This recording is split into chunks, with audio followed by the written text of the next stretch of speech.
What does it mean to face real adversity in our lives? We all want to live lives that fit in with the dreams and the visions we have in our mind, but what happens when something hits your life so hard, an injury, having a loss, something so severe that the very dreams that you've held on to get shattered right in front of you? What do you do in those situations? Is there salvation? Is there a way to transcend those things? And if so, how do you do it?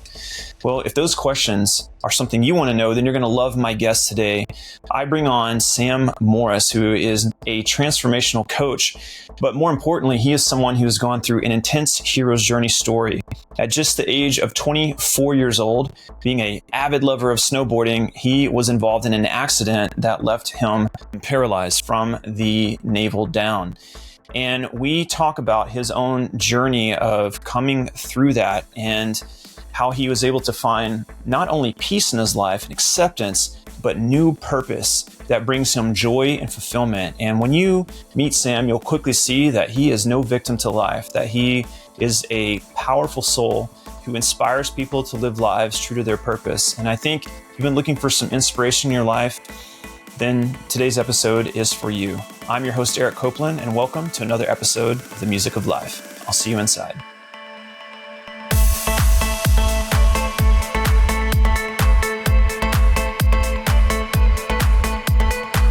Welcome to the podcast, brother. Thanks, Eric. Great to be here. Yeah, I was super excited to have you on. Our mutual friend, Ray Doctor, he connected us and he was talking very well about you. And when I looked into your story, I was like, I have to interview this guy because there's so much. First, there's a lot that we have in common in terms of mindset and our interest.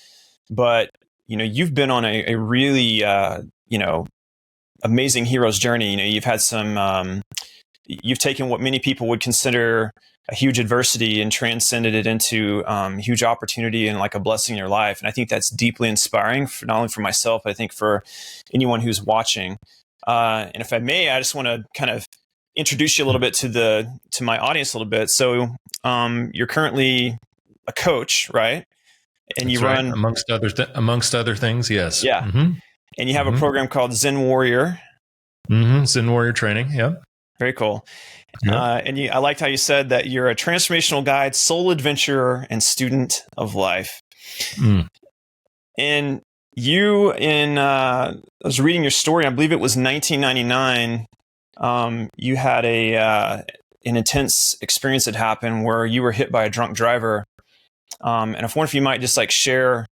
I'd welcome that invitation to share a little bit of that story of what happened, and I'd like to take it from there. Sure. Yeah. Small correction in that it was actually, I was riding in the back seat of a car driven by a drunk driver. Gotcha. Okay. So I was, at the time, I had just finished cycling across the United States, leading a group of 9 teenagers on a transcontinental cycling trek. We camped every night. We cooked all our own meals. We cycled about 3,800 miles in a little over 50 days, like 52 days. And then I was thinking at the end of that summer, I was thinking, man, that's got to be the most challenging thing I'll probably ever take on in this life, leading 9 teenagers on a transcontinental cycling trek. Well, apparently I was teasing the universe when I said that to myself, because it was only 2.5 months later that I was riding in the backseat of a car driven by a driver who'd been drinking, a guy who I didn't know. I was introduced to him that just literally 20 minutes before from a friend of mine who wanted to go out and have a beer to celebrate his birthday. And so I end up in the back seat of a 1973 Chevy Nova. The guy's driving irresponsibly, Rage Against the Machine blasting on the radio. There's no seatbelt in the back of the car. We go off a gravel road in rural Massachusetts, Western Massachusetts, and my body was sort of flung across the back seat from the passenger side over to the driver's side. And the impact of my body against the side of the car when we hit a tree was enough pressure to make my T12 vertebra, which is right around the level of your belly button, just explode on impact. So I became paralyzed from that point down. So I lost all sensation and all motor function from my navel down when that happened. That was November 10th of 99. That's intense, man. That is intense. Yeah. Yeah. just Definitely. yeah, there's a lot of, I know anyone watching or listening, it's, in fact, it's so unrelatable for many people. I think even the fact that you can be so open about it and talk about it is something that is many people don't experience. So like the candidness in the conversation is definitely, like, I admire that. What I'm curious about is, like, I mean, you're sitting in front of me now. You have a great presence. I can tell you're strong in your masculine energy. Like, this has not conquered you. And, No. I think you've built like programs and things around, training people how to find that inner warrior, that resilience. And the simple question is, man, what is your damn secret, bro? My damn secret is that what I would say one of my biggest secrets is that my challenge was so severe and so moment by moment by moment by moment, there's no skirting around it. Mm-hmm. And this is where I think a lot of people have maybe, little more seemingly inconsequential challenges that they can kind of skirt around. They can kind of be like, shit, well, that happened. All right, well, I'm going to lift myself back up, or whatever. They might be holding on to something a bit, but their lives, there's a distancing that they can have sort of psychologically and emotionally from the circumstances that created that challenge. And as a result, maybe some of that sort of unprocessed history sort of stays living inside of the unconscious a bit, and maybe it builds up a bit of resentment and that kind of thing, but it's never really so direct. And for me, the experience was so direct and so ongoing that I had to face it moment by moment by moment. So I've been facing my own particular circumstances that are dramatic in nature every moment for over half of my life now. And so I couldn't skirt around. I had to address the situation head on, moment by moment by moment by moment. And I think that that's one of the secrets. It doesn't sound fun. It's not like something that I would encourage anyone to go out and break their back so that they can work on moment by moment by moment addressing head on their challenges. But it has been a gift ultimately, in that it just simply doesn't go away. So you have to find other ways of working with it. And it creates the need for, say, a radical form of self-acceptance. What comes to my mind is the concept of what may be referred to as like spiritual alchemy. I know I see the sacred geometry symbols there behind you. I'm drinking I got my Metatron's cube on my mushroom elixir. And I know there's a very deep part of this, a very soul level alchemy that can happen whenever you face the things that we fear most, where there is a salvation, or there's gold that can come from that heaviness or that lead. And I wonder if you might open up and share a little bit of like, what did that look like for you in those, maybe like then versus, throughout the years, and how that's evolved into where you're at now. Yeah. I will say that I feel like in many respects, I'd almost been training for what happened to me in hindsight. And what I say by that, when I say that, like, I grew up in an environment where in actually rural Maine, where resilience was just a very highly valued value. So the most resilient people were frequently also the most respected people as well. It's like the more grit you had, the more respect you had in the community. And so that had been cultivated inside of me for many years in my childhood. And then also as an athlete, I was physically prepared in a very resilient manner too. Obviously the challenges with losing the ability to say snowboard and that kind of thing were intense emotionally for me. Like that was my lifeblood. I loved snowboarding. It was the thing that I loved more than anything, more than sex, was snowboarding. And so that loss was intense, but it was really, there was a lot of conditioning that I think on some level, I was already sort of well prepared for such a devastating trauma to occur. Also, when I was a teenager, I started using psychedelics and recognizing the very sort of already fragile nature of the ego and how the thoughts in our heads and how we identify through thought isn't the primary structure of consciousness, and that it is a lens through which we perceive reality in a subjective way, but it isn't the only lens, nor is it even really all that much of a relevant lens, and it's totally flexible as well. And so shortly after the spinal cord injury itself, when I was lying in this hospital bed and they took me off of morphine, I'd been on morphine for about a week.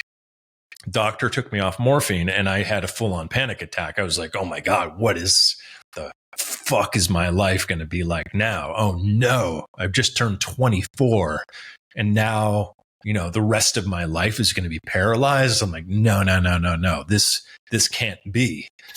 And something told me to do yoga. I wanted to do yoga. And I didn't have that much experience with yoga, at least in this lifetime, but I felt like yoga was what I was needing. And I thought, I can't do yoga. I'm lying here with my legs paralyzed and my chest is in this hard shell plastic cast for my spinal fusion to heal properly. And I heard the words, the most powerful part of yoga is the focus on the breath and you can still breathe.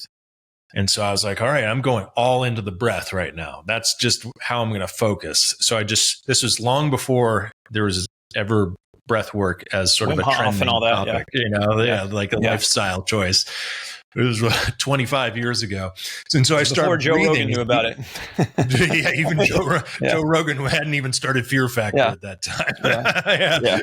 So I started doing this deep breathing, just like breathing as deeply as I possibly could. And the next thing I noticed, it was like everything that I had ever perceived about myself, this incarnate self, this mind that I believed was my mind, this body that I believed was my body, all of the constraints, say, that a subjective awareness of self normally imposes on the conditions of perception, all were gone.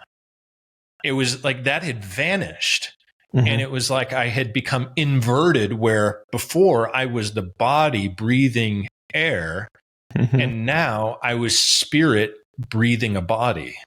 And I was aware in that space that there was no identity, that the body and mind and identity that I was habituated around wasn't actually me, but was a conditioned state that was really, in the greater scheme of things, just like a flash, just like a blink of the eye in an eternal timeline.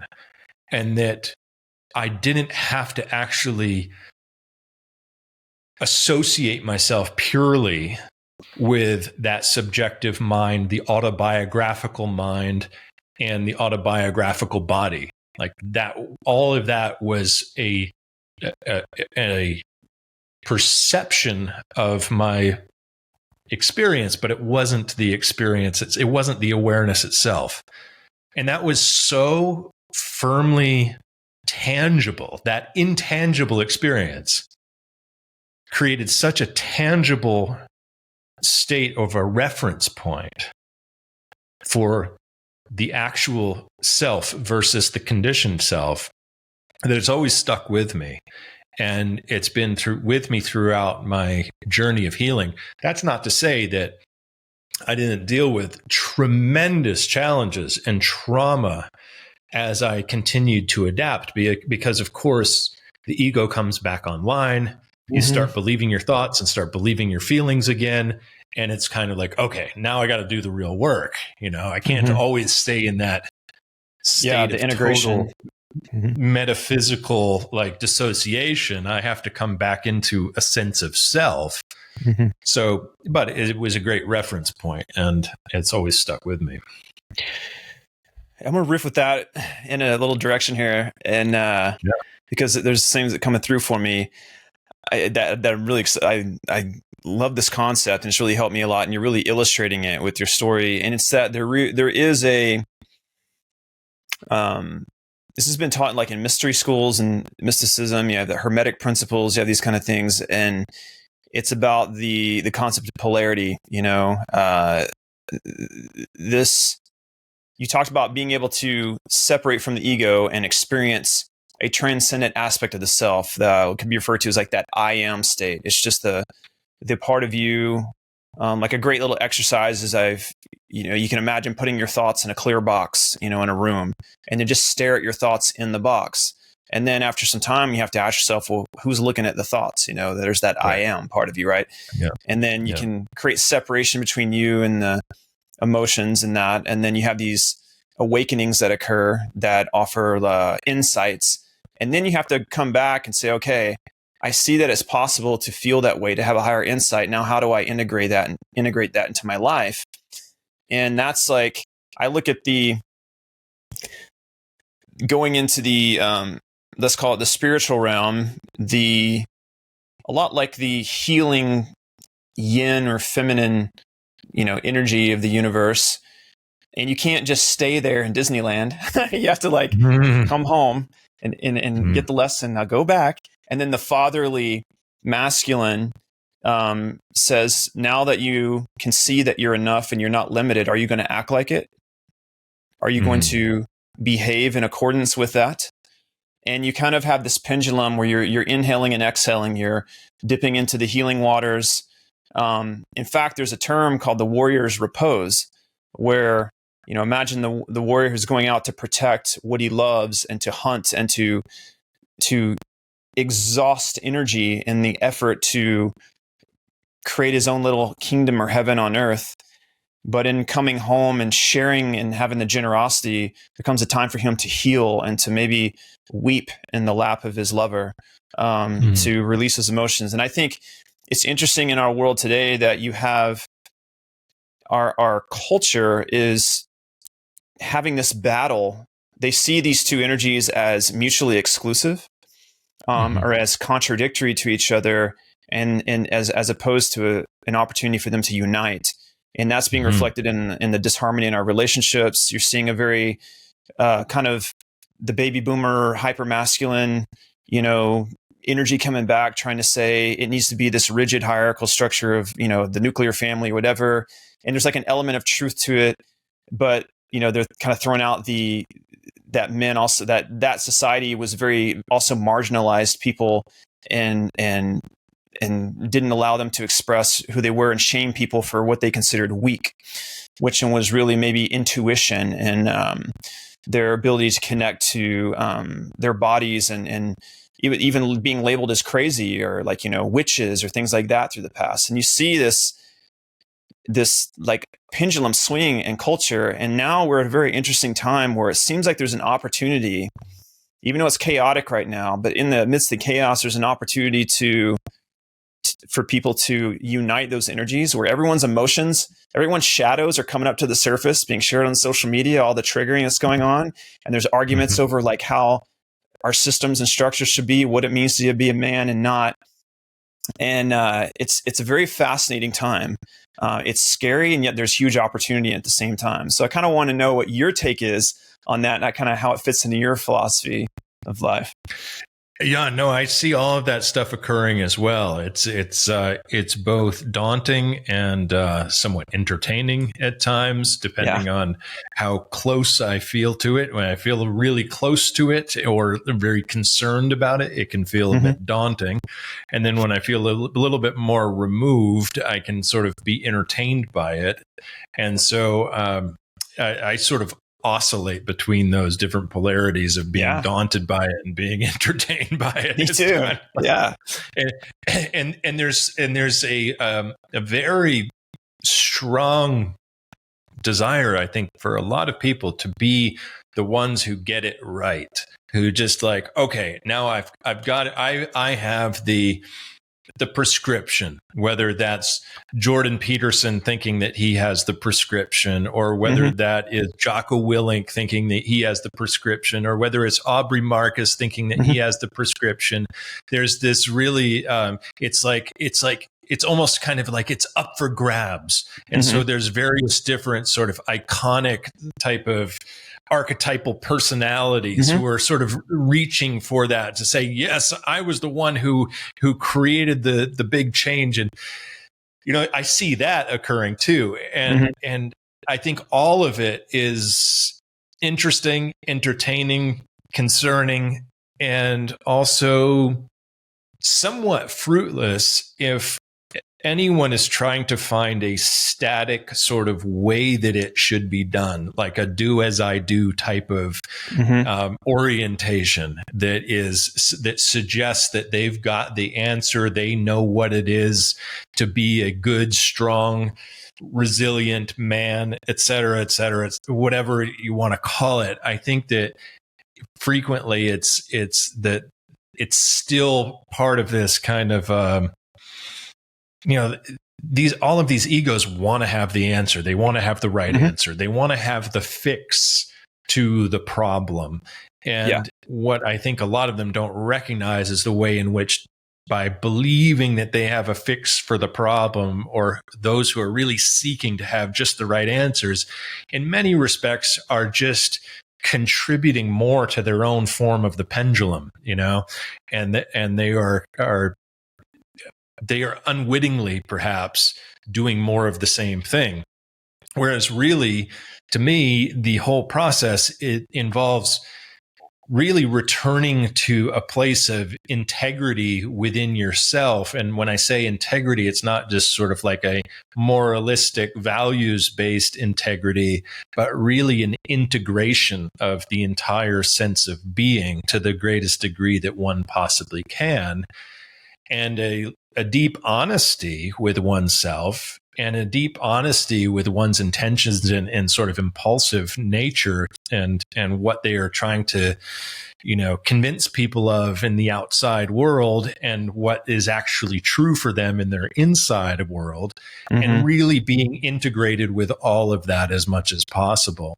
And for me personally, as I have been in this process myself, I keep bumping up against the fact that there are limits to the sense of development of the individual self as we have been conditioned to try to find it.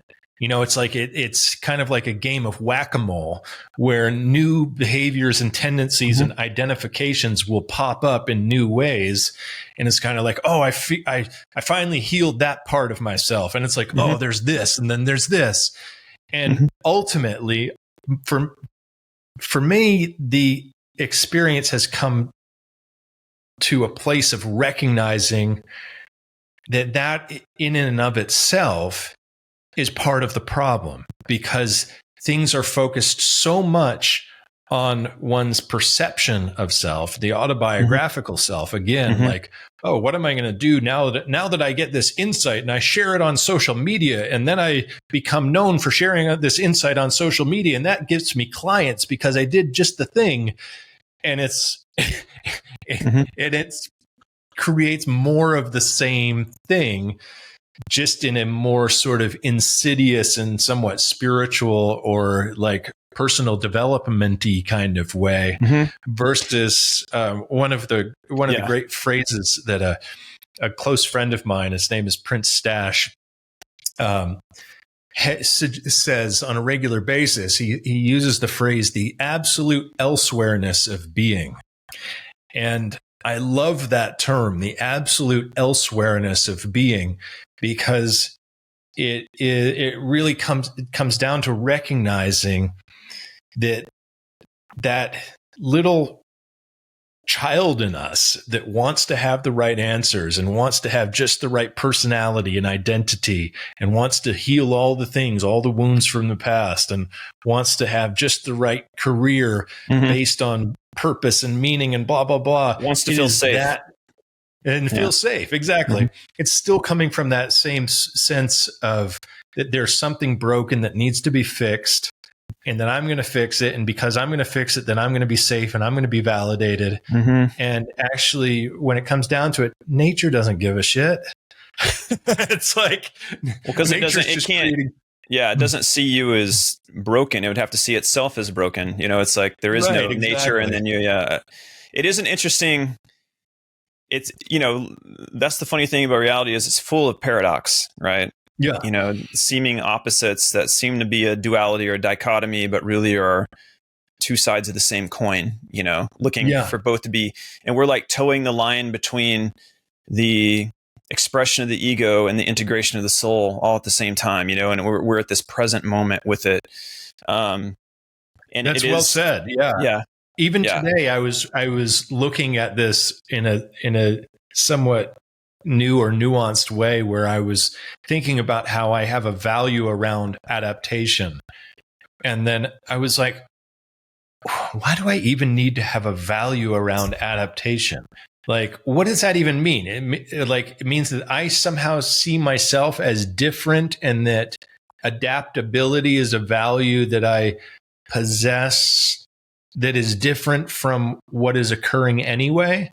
I mean, nature is always adapting, and I'm part of nature. So saying I have a value about adaptation is really just saying that, like, I somehow think that I'm different or more special or something than everything that's occurring anyway. And that, like, it's like saying I have a value around water being wet. Like, water is going to be wet whether I like it or not. It's just a thing, Yeah, that's funny. To delve a little bit into these, figures that we see, because we're having a podcast here. It sounds like what you're saying is like when you see people like, say, like a Jordan Peterson or an Aubrey Marcus or whoever it is, it's not that there isn't value being contributed to the overall conversation, but I think what you're kind of cautioning against is becoming too rigid and dogmatic in your worldview. And especially when you develop, I think this is important for anyone who has any kind of interest, the way that so many people do these days, of having, what we call followers or an audience or whatever, to just have an awareness around the fact that your audience and the worldview that you develop is naturally going to lean in the direction of bias based on previous perceptions that you may have, that then there's going to be a coagulation of people who share a similar bias, which is going to then support one's perception that their perception is the right perception or is a better perception. And there's some snakes in that grass, and I have to watch for this myself. I've received a lot of acknowledgement over the years from people who sort of see me in this kind of heroic light. And for a while, I used to actually, without communicating, you're like, hell this, I would kind of be like, oh, all right, well, let me kind of, on some level, kind of wear this as the value that I bring to the world, because it helped me in a way that kind of helped to compensate for parts of me that still didn't really feel like they had that much value to offer. Something that was like, it's like, oh, well, now I've found my thing. Now I've found the heroic, attitude, personality, et cetera, that people like. And so then I felt almost this self-imposed pressure to be something that was in denial of unhealed stuff. It's like as soon as you find out who you show up as that hero to people, and then I was like, and I was like, that's a lot of pressure, man. Like, I just want to relax, Yeah. I guess, like, as soon as you discover who you are, you've also decided to not be anything different. Like, in a way, like it's. I'll bring up Carl Jung, because I was always fascinated and enjoy the Jungian psychology and the approach to like looking at integrating the unknown, which exists in what he would call our shadow. And I see a lot of what you're talking about is related to that, and why you can't get addicted to, say, the healing process or having this idea that something's wrong with you, because there is a paradox at play. If you're egoically trapped in an unconscious expression of a fear that you're not conscious of, it's going to show up in your ego, in your personality, and be affecting what, let's just say, you're manifesting, use that word, out in the world around you, what you're creating and seeing mirrored back to you in your relationships and your business, whatever. And these lead to the challenges or problems or what we feel, areas where we feel like we're stuck in our life. And so he realized that like through becoming consciously aware, like bringing just literal awareness of it, as soon as the mind can comprehend that, oh, I don't feel safe. And you say, what hidden belief is driving that feeling? And you can identify that. Maybe there's a story around it. You can see a connection to a moment in your life where that belief was maybe awake or, installed right? But it's more of realizing that belief and seeing how that shows up as a pattern in your life, that at the same time exposes an opportunity to behave differently, to try something new. And now the mind has a logical reasoning to like move in a kind of a new direction. And in a lot of times what happens every time, I'd say this is the funny part. This is the joke of the universe, right? When you think that you have something wrong with you or you need to heal, like emotionally, when it comes down to it, the thing that creates the healing is realizing that there was nothing wrong in the first place. And so all healing modalities are actually to help you remember that there's a higher perspective and that nothing is actually wrong. And you're like, oh, fuck, I've been making such a big deal about this, right? But if you're not, but there is value in the healing arts or work, because if they're basically bringing your awareness down to what you're not seeing of how your ego is showing up or responding to maybe a really basic desire that you're repressing or not expressing in some way. And this gets challenging because society, and maybe like start beginning with your family. Even if it was a great family, you think you had a great childhood. But especially if it was like abusive, there was trauma involved, or, where your agency or you weren't allowed to express a certain type of emotion or, pursue something that would be meaningful to you.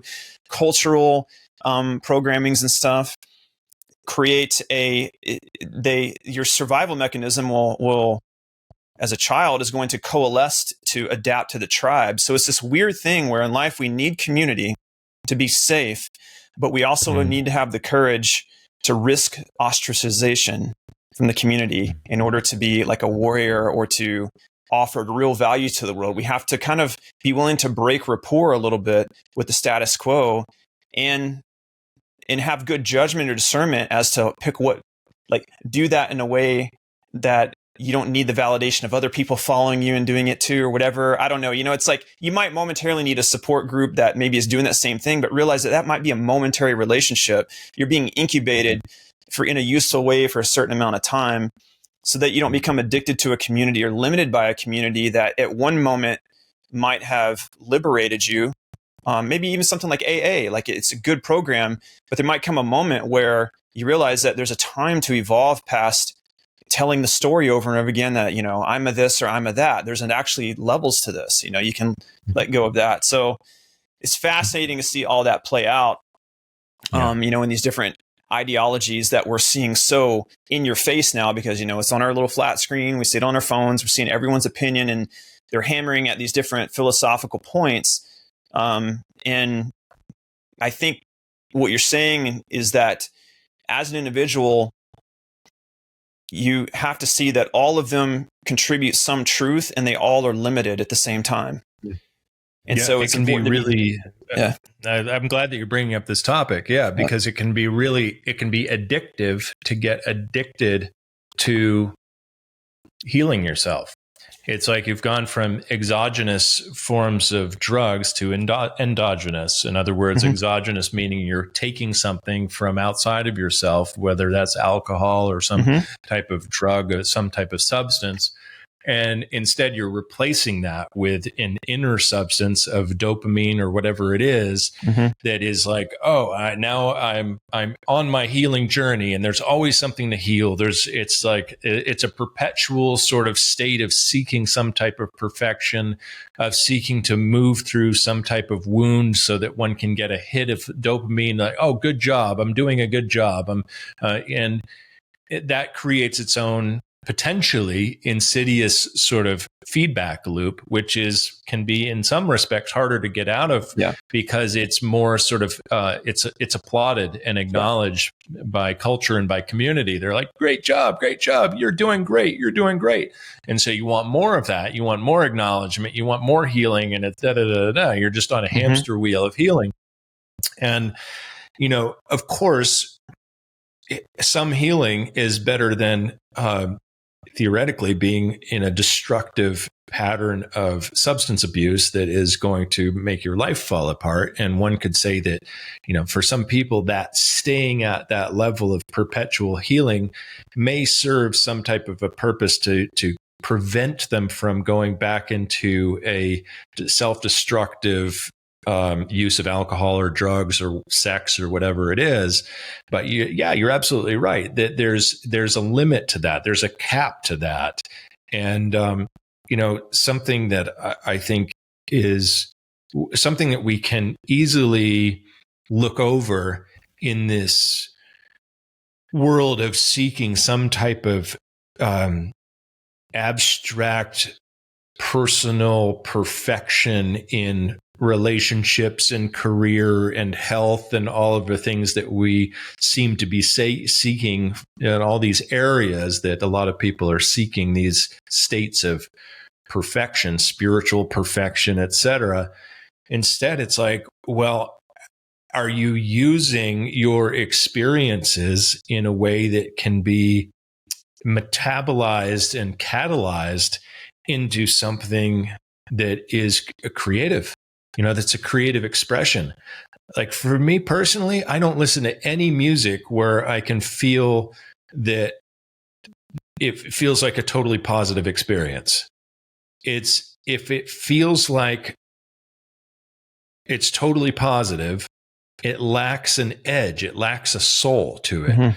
The music that I'm drawn to is music where I can feel like, ooh, that's both painful and beautiful. Like there's edge and there's release. You can feel the polarity and the tension between what feels dissonant and what feels harmonious. And so to me, like the act of creating is one of the most beautiful acts that a lot of people who are sort of on this really kind of very myopic type of spiritual ascension type of wavelength, they no longer have access to anything that is raw and soulful, because they've now identified with this sort of high vibration, sort of everything is love, everything is, like whatever. It just, it loses. I've seen these people, it's like they look all glowy, but you wouldn't trust them in a battle to be beside you. That's right. That's right. You're like, exactly. Yeah, that's great. That's great. But I don't want you beside me when like the shit hits the fan. Right. I want you. That's right. That's right. Yeah. They forsake the, it's like, they think they're trying to be angelic and denying the warrior, aspect. Like, I think Rudolf Steiner would refer to that as like Luciferic impulse. And it's not that that's wrong. It's just imbalanced. It's just not all of things. And sometimes I wonder, like, well, maybe that's like, we all have maybe certain, if I was to give it just a real simple analogy, say you got 20 people get stranded on a deserted island, middle of nowhere.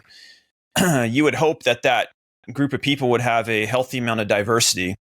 You might have someone that is going to be the comedian, roast people and get some laughter going in the circle, to break the tensions of trying to survive, on this island. You're going to hope you have someone that is like the closet organizer type that like knows how to like hey, let's stack an inventory and keep, we need X amount of coconuts per week, kind of a thing, right? You're going to hope you have someone that is embodies the leadership component, that knows how to have enough patience to hear everyone's perspective and keep a kind of a harmony in the group in that way. You're going to want someone who has the hunter energy, or who wants to go out and see what's over the next hill, find the, things. So in other words, as a collective, you do want the diversity. So, something I look at it as someone could be, maybe they're softer or more connected to that energy. And the question is, do they allow in their life the opposite as well? Do they judge the opposite? And I think that's where that's like judge not lest you be judged component comes in, because it's okay to kind of like, if you're on a certain path, that's fine, but don't, if you're choosing not to disparage your own path, make damn sure you're not disparaging someone else's, regardless of how different it is. Even someone who has done quite evil things, they're still allowed to exist, right? And there's something, that can test you on a very deep level. And ironically, I've found that like it's through the removing of the judgment where you actually create peace, by allowing the diversity instead of wanting it to be, no, our commune is going to only be this way, whatever it is. Like, look at the ascended masters, like Jesus, he had his disciples, he had his mastermind group, but he went and hung out with, prostitutes. You know what I mean? Like, in a sense, like he went out into the world amongst people. He wasn't trying to say, hey, let's build some walls, and over here it's going to be all, kumbaya. And right. It's interesting because I need to start practicing hanging out with prostitutes more if I want to be more like Jesus. Yeah, exactly. So there you go, man. That's a good excuse to hang out with prostitutes. Yeah. No, and I everything that you're saying is spot on. And for those who may have, you cruised right through the sort of Luciferian consciousness thing. And so for those who are associating Lucifer as Satan in the Rosicrucian tradition of which Rudolf Steiner is part of, Lucifer does not mean Satan at all, but the light bringer, which is distinct. So in many respects, the light bringer would be beings of pure light, essentially. And in that world of that philosophy, there are light beings that are intangible beings that exist all around us that have no real relationship to the material world. They are simply beings of light itself. So in that dimension that they exist in, there is no real importance to the material world, whereas the Aryamanic beings are the beings that are pure materialists. And the way in which this shows up in our three-dimensional reality is those would be considered like the atheists, the scientism types, transhumanism. Who are transhumanism, who are purely focused on the material and have zero relationship with the sense of metaphysical or the spiritual. And really, the well-balanced being is someone who is able to balance aspects of their light energy with aspects of their material energy in a way where neither is out of balance. And you're in this middle way of being able to integrate the more higher, loving, expansive consciousness that is associated with that light being energy with the material, the pragmatic, the scientific, the financial systems, all of the more rigidly structured systems that we need to navigate through in three-dimensional reality. So I just wanted to note that so that we don't. No, I appreciate that because misunderstanding that. I misunderstood it when I heard it too, because I was raised my religious understandings. Certainly there was I conflated Lucifer with Satan, and truth is Ahriman, which comes from Zoroastrianism. Ahriman is the polarity that's more attributed to satanic or the earthly, like the physical. And it doesn't mean it's wrong. That's the thing. It's like you can't think devil horns. It's just it's an impulse for things to condense into density and materialize. And the opposite force has to exist, the polarity, which is the Luciferic, which is connected more to the pureness of like reality itself. Whenever you know that, without like moving away from physical form. And this is why it's interesting. If you look at like Buddhism, you look at like, if you really read into like Jesus's teachings, things like that, you see they're kind of talking about straight is the gate, narrow is the path, this middle way, which is, like I said, towing the line between those two impulses within ourselves to have a spiritual connection to the divine or the light that brings, a release and enough separation from the physical to not get lost in it, but also don't find yourself thinking, I hear a lot of talk about trying to get away from, I want to ascend out of this world and all this kind of stuff. I'm like, well, if you're avoidant of your life, you're moving the opposite direction. You're saying that would be the worst possible sacrifice. Yes. Is to sacrifice the actual experience of the material existence. Yeah, because you have some sort of value a perception that it's not valuable to experience the depths of matter. Yeah. Yep. It shows up in the duality of our, we have a logical side of us and an emotional side of us. And it's like making the argument, well, which is more important? Well, make one more important than the other and watch how you get more entropy in your life. If you move, if you become hyperlogical, you're going to become more rigid. You're going to have more calcification in the body. You're going to have more likely to have like joint problems and heart issues. You're going to feel separate from your emotions and from love and things where you find joy and beauty. And if you're purely emotional and you're resistant of the logical, you're going to be so biased towards feeling good that you'll be resistant to taking personal accountability. You'll have a hard time admitting when things aren't actually working in your life. You'll be very avoidant and feel victimized. And you see that played out in romantic relationships. You see that played out on the world stage.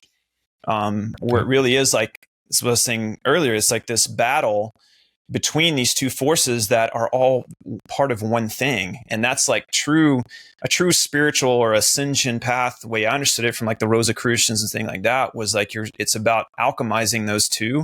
Like you are the present moment, the center point at the heart of those two things. And that your job is to get emotions and logic to shake hands, to hug each other, and let the emotional beauty be the wind that fills your sails, so it gives you purpose, so that when you go out and conquer the world, so to speak, you're doing it from a place of love. You're trying to create beauty in the world versus, tyranny or, complete anarchy. Well said. Well said. Yeah, beautifully said. And that logic extends beyond just sort of a rational logic that we would identify as being sort of scientifically minded or mathematically minded or whatever linear thinking. It also extends into having logical justifications for one's feelings versus actually feeling one's feelings. And then sort of categorizing one's emotional state into a logically justifiable argument, which is in effect doing exactly what you're saying, sort of repressing and calcifying around an experience versus actually feeling what there is to feel. And just to pivot here a little bit, I want to kind of pivot into some practical applications, some integration, because these are very theoretical things and concepts, and it always helps to maybe crystallize them into like, how could that look in your personal life, for example. It's very useful stuff. So you have your Zen Warrior training program. I can tell by talking to you that this obviously has made its way into that and in how you approach your coaching. Like if someone was coming to you saying, hey, I want to embody, how do I practice this? How do I bring it to my life so that I trust myself to know that I'm on the right path and where I'm creating with intention, but I'm not getting caught up or lost in a community that doesn't serve me or becoming too dogmatic or whatever it is. Like, how do I find my bearings? What are some tools or things I could do to help me with that? Yeah, so it's a great question. And it's obviously going to be totally unique depending on any individual that I work with, but there's going to be some fundamentals that go across the board. And one of those fundamentals is really in working with experiencing an embodied sense of self. And the body is something that gets left out of a lot of coaching. It gets left out of a lot of therapy. And one can sort of therapize around certain sort of emotional states or things that are mental hangups, psychological obstacles, etc., and miss an important component, which is the embodied experience. And if someone's attention is in that is too much stuck in the psychological domain, and they're identifying with their own process, their own autobiography too much, then it's a good indication to me that they haven't actually been trained to actually feel their energetic system yet. Okay. So with every person that I work with, we have to harness the energy into the present moment awareness through breath work, through embodiment training, through learning to take one's attention and recognize that there's a lot more going on than just the thoughts in the head. And there's a lot more that's actually occurring where there's this entire system, the whole body mind system is actually an antenna for consciousness. And part of what I do with everyone that I work with is work on clearing that antenna so that it can be as receptive as it possibly can be. So that the new information coming from the informational field, which is not only inside of us, but also all around us, is able to reach our bioenergetic physical form and inform us, literally inform us with what insight or awareness is wanting to come in. So if we are rigid in our structure, or if we are stuck in a sort of a pathologizing of ourselves inside of our head, we are going to miss what's actually occurring right here in the present moment on this antenna. That antenna will only be able to receive and broadcast signals from where it's open to receiving and broadcasting signals. So I find that a lot of people are actually just not in tune with the antenna, and they're repelling information and insight that they could actually be embodying and taking in, and it's much easier than they're making it out to be. Okay, good. Well, let me give you like two, fictional like cases. I'm curious, like, what would be your advice to a person? I'll give two examples. So one, let's put someone that has become much too. Let's take the classic, overachiever. Very focused on the dopamine that comes through winning, through creating progress in their life. It's worked for them very well. They might even built a very successful business and have a lot of validation in the world for their achievements. And a lot of people would wonder, like, how the hell could anything be wrong with you? Look at how much success you have going on. Yet inside of themselves, they notice that their relationships are suffering. They feel disconnected from a sense of joy. They might have just even sold a business and now can't understand why they feel empty or depressed, because, I thought this was the point, achieve. What type of, basic, like, insider advice or protocol would you put someone like that on to help them kind of realign? Yeah, I've worked with many of them, and I recognize, first of all, that the overachievers are frequently people who have a lot of really interesting stuff that is happening once you lift up the hood and you look inside. And so some of these individuals can feel a little bit protective of who they think they are. And they're wearing that kind of as armor. And especially men, because men who are in a leadership position, who have had to sort of live life with a certain amount of armor in their world, and who have had to be seen and respected by the people that they're in charge of leading, frequently have had years and years and years of practicing putting up a sense of a guard, armor around the world, the people that they're in their world. And so first I help them to actually identify that and call it for what it is, and see that their strength is not in the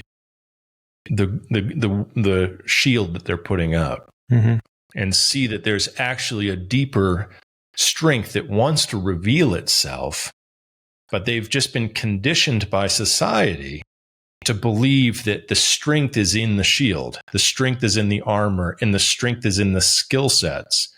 So I always want to first start by really acknowledging the strengths that someone has, first of all, created, because it's no small task to be able to develop these skill sets and these strengths, but also what has been missing as a result the entire time.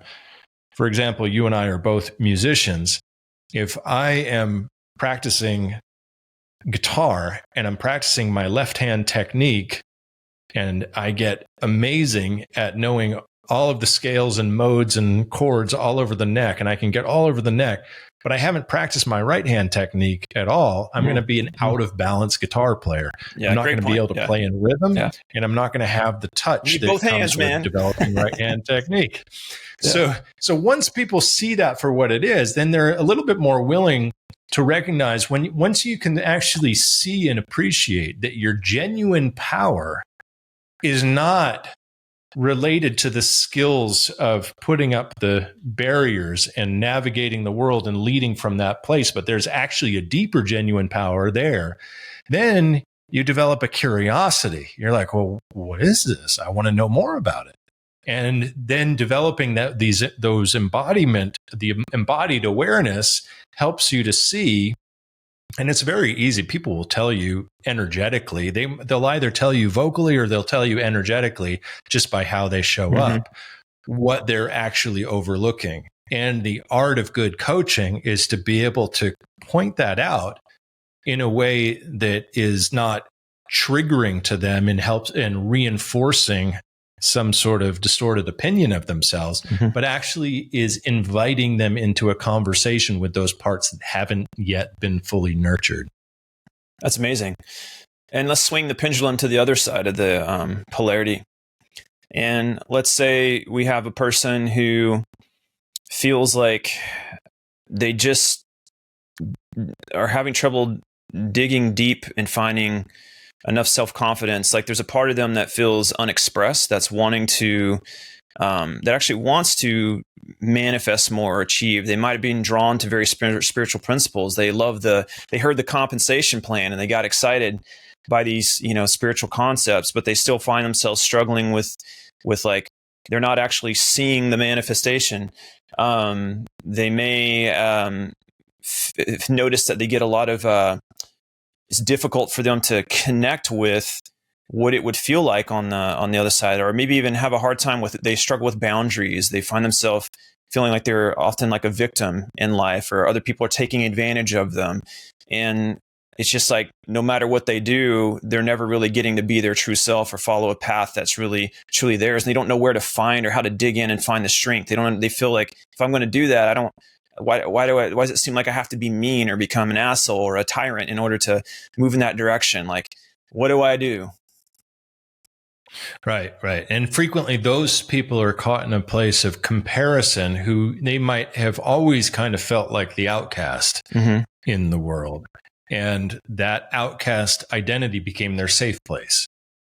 So they, because of the fact that the world was not conforming to them and they didn't wish to conform to the world, they sort of put themselves and identified as the outcast, the black sheep, etc.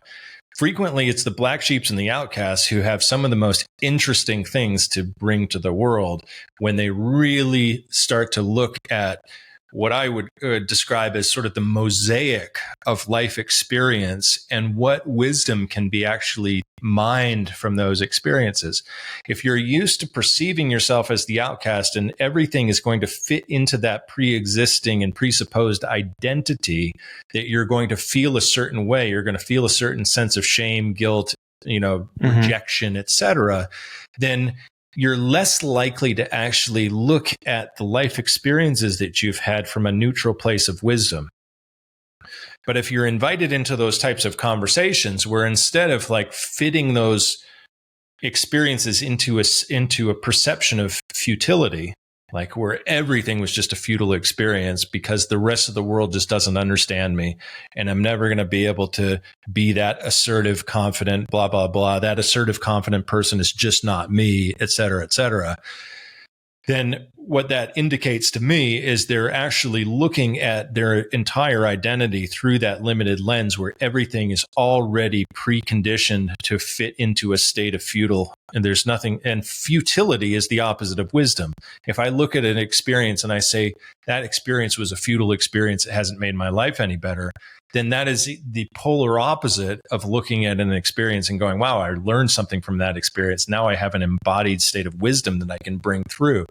So it's just a matter of turning the lens on the experience that was previously perceived as futile because everything had to fit into that futile category.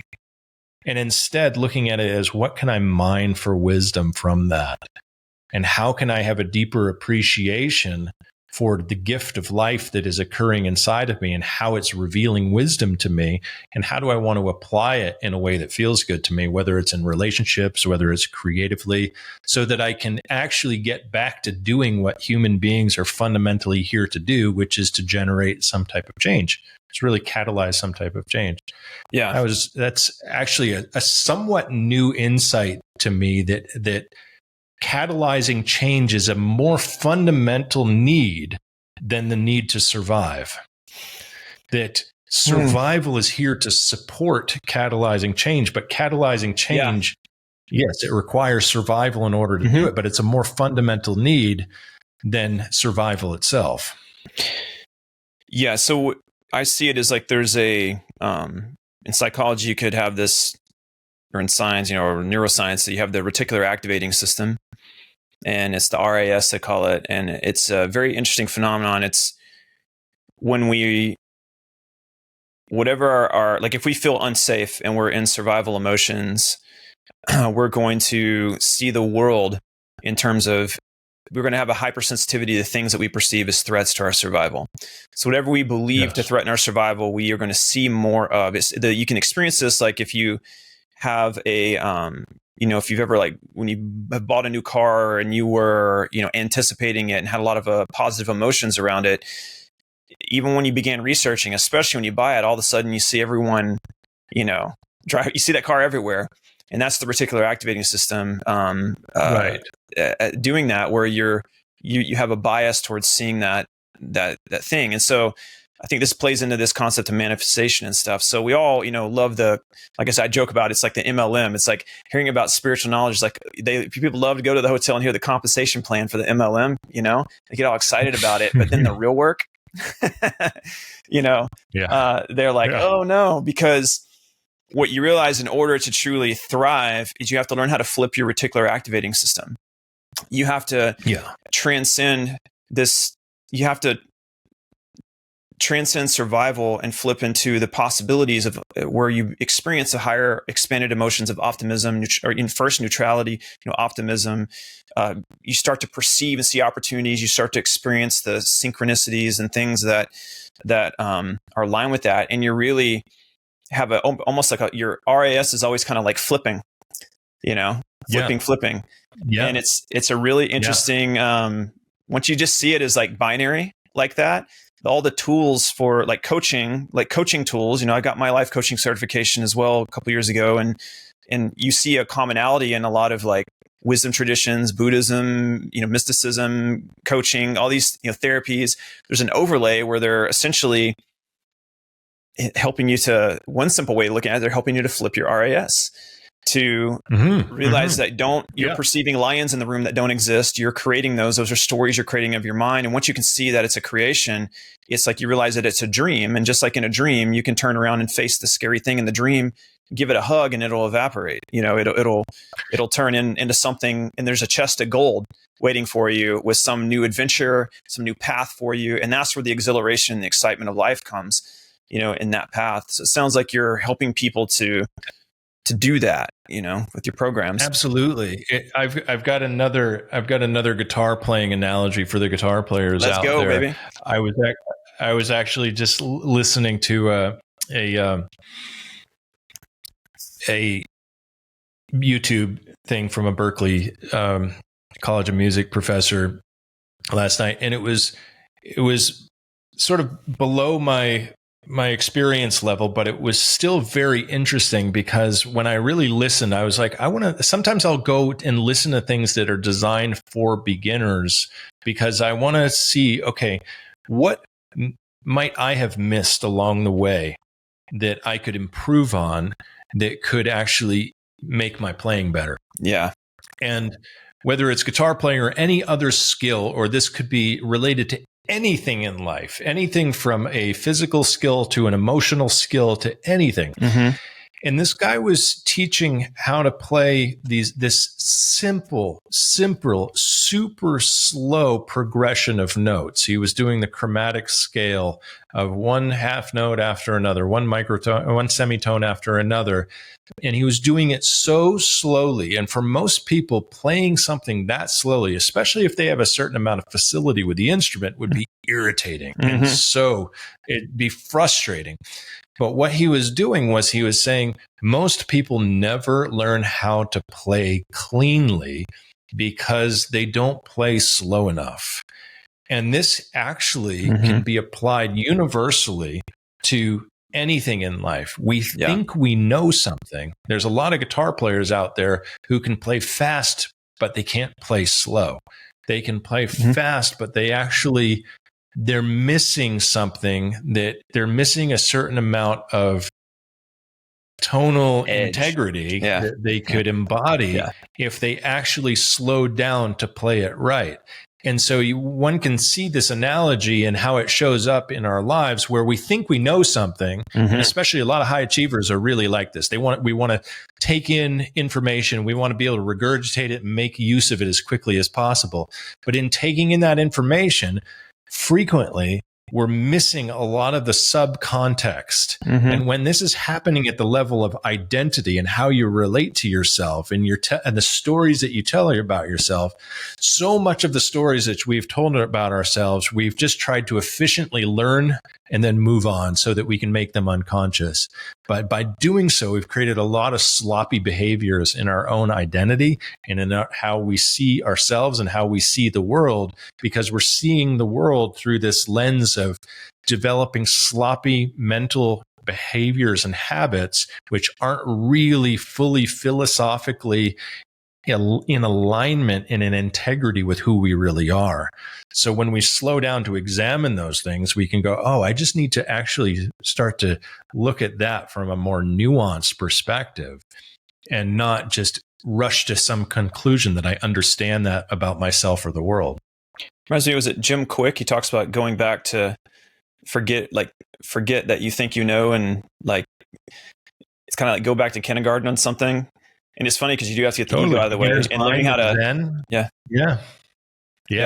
Exactly. It's all about that. It's like that knowledge of what we believe we know, while it can serve a function in many ways in our lives, everything from, our taxes to our, how our personal relationships with people, everything else.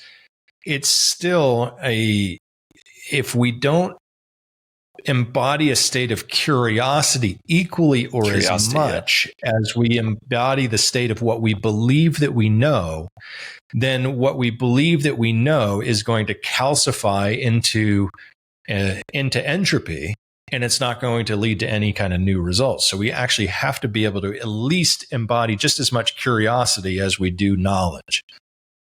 Yeah, that's great. Good timing too, because I'm in the middle of a music production course, and I decided there's parts of it I could have technically skipped because I already know that, but through hearing this other person teaching it, and there's things that I missed and have picked up that have made, and I've seen a good 3 to 5x, return on like the quality of like results I'm getting, and just by slowing down to do that and getting my ego out of the way, So it's like, I'm very much a believer in that.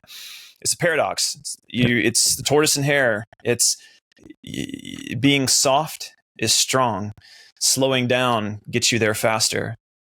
There's a reason that patience is a virtue. It's a truth of life. Like, paying attention is more important than getting attention. Yeah. Yeah. Yeah. Uh, I mean, we were talking about the high achiever earlier. Mhm. Frequently, those high achievers who never feel like they have enough time for anything, and they'll frequently be, say, at a family gathering where they're not even experiencing what's happening. Yeah. Because their minds are so habituated around rushing and getting things done that they're missing the fact that their kids are literally growing up right in front of them and having experiences and wanting to bond with them and connect with them. Yeah. And they are not going to actually form memories of those special experiences because their minds are so habituated around all the things that they think they need to rush to. Yeah. Happens all the time. Yeah. It's interesting. That's why we need each other. There's a strength in it and there's a goodness in it. It's like, I always remind myself that we all have superpowers, but remember that your superpowers cast shadows. And, you have to know the shadow side of your superpower or you're going to be out of balance. Right. You have to know that. And it's going to be a lifelong discovery because there's no bottom to who you are. It's an infinite process of exploring the shadow and the light, both of them, and get them to integrate. That's true. Yeah. That pendulum. It's true. Yeah. There's not some sort of neatly tied ribbon on the gift of pure self-awareness that just somehow arrives on your front door. Some of us wish there was, but it doesn't work that way. Yeah. Well, this has been awesome. And I do have a couple more personal questions for you. But before I ask you those, if someone was interested in learning more about what you do, or if you have any programs, could you just give me some cliff notes on what you offer, or like how people, what you do, like what that might look like a group session, or do you one-on-one stuff? Or at any given time, I work with a few clients privately, and that changes periodically. Okay. And so if someone is really interested in working with me, I ask that you be very sincere about wanting to do this work before reaching out to me, simply just so that we're not wasting each other's time. But yes, you can reach me at sam@zenwarriortraining.com. Okay. And in addition to that, I'm also I'm working on a book right now, and I am developing an enlightened leadership course for caregivers, actually, in the moment. And so that's a work in progress that will be revealed pretty soon. But yeah, if anyone wants to work with me privately, feel free to reach out to me. Again, that's sam@zenwarriortraining.com. Okay. And you have a website too. Maybe I could put that here and people can find that. zenwarriortraining.com. Perfect. Okay, cool. Put that here. Perfect. Cool. All right. So, a couple more philosophical questions. I'm curious your take on this. I've been a fan of, or fascinated with the results that I've seen the work of Dr. Joe Dispenza with people, transcending, having like physical healings and amazing things, through basically this process. It's not anything new in the sense of the formula underneath it. It's very much what you're teaching, whatnot. But through the true integration of self and surrendering, like people are finding that they are transcending the limitations of the physical body and having what would otherwise be biblical level healings. We're talking about the blind can see, the deaf can hear, these kind of things. And this is a personal question for you. This is totally curiosity, and feel free to, say, I don't want to even talk about it. I don't even know. I'm just curious. How does that play upon your mind, knowing that you have the real question, you have you had the spinal injury, you're currently in a wheelchair, and yet there are these situations where you do see possibilities, not guaranteed, but possibilities of it. And I wonder what goes on in the mind in terms of because you've obviously already accepted and found such value in, you probably wouldn't even change your story at this point, because it's been so valuable to you in terms of your spiritual development. Does that create curiosity for you, like his work and that? And how do you kind of perceive that in your shoes? Absolutely. I've always maintained an open mind towards what one might call miraculous healing, etc. For me, I've spent a lot of time focusing on that domain. Well before Dispenza was a thing, I was working with a woman named Emily Conrad who started Continuum Movement, and the work that we did was absolutely extraordinary. And had it not been for circumstances that ended up putting me in hospitals for a number of years, off and on, and if we had been able to continue that work together, I don't know if I might be in a different physical situation where I might have recovered some function in my body. I certainly think those things are possible. I want to maintain a totally open perspective about all possibilities and their ability to come into a physical manifestation. I do also believe that there is a greater mind at play here as well. And that sometimes it's easy for us to presume through our own bias of what is the most right or healthy or functional sort of thing, through our own limited perspective, have assumptions about what is the best possible outcome. And throughout the years, I have projected onto myself and had a lot of people project onto me as well, the feeling that there could be a better outcome than the one that I'm currently presented with. And I'm not at all sure. I think the greater mind is always making choices that we might not necessarily be able to rationalize or understand. And I am completely open to any possibility with respect to any sort of increase in mobility and so forth.